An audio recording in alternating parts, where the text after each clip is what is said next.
Hello guys, আসসালামু আলাইকুম। দেখেন, আজকে আমি একটি নতুন পাতিল নিয়ে আসলাম আমাদের ঐতিহ্য ধরে রাখার জন্য। আমার কাছে খুবই ভালো লাগতো।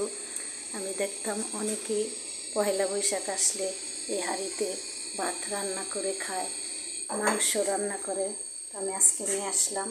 তো ইনশাল্লাহ আমি ভাত রান্না করছি আজকে। আসেন সবাই খেয়ে যান। দেখতে পাচ্ছেন কত সুন্দর হচ্ছে ভাতগুলি। তো আসেন, সবাইকে দাওয়াত দেব, সবাইকে খাওয়ার জন্য অনুরোধ করব। আসেন। আসলে ঠিক আমরা যারা ঢাকায় থাকি এগুলি গ্রামের ঐতিহ্যগুলি আসলে ভুলে গেছি। এগুলি ধরে রাখার জন্য আসলে এগুলি খুবই সুন্দর, অসাধারণ কিছু কালেকশন, অসাধারণ ভিডিও।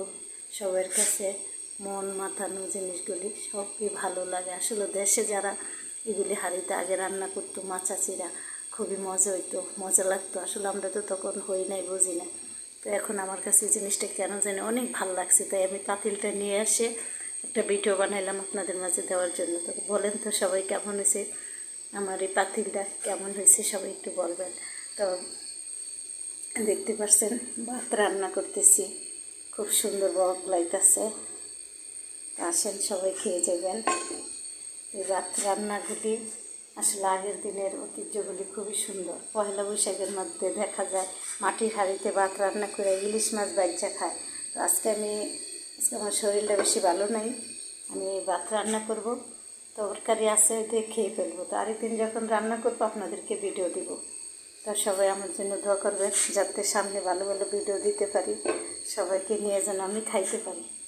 সবাই একটু দোয়া করবেন আমার জন্য, আমি যেন সামনে ভবিষ্যতে ভালো কিছু করতে পারি।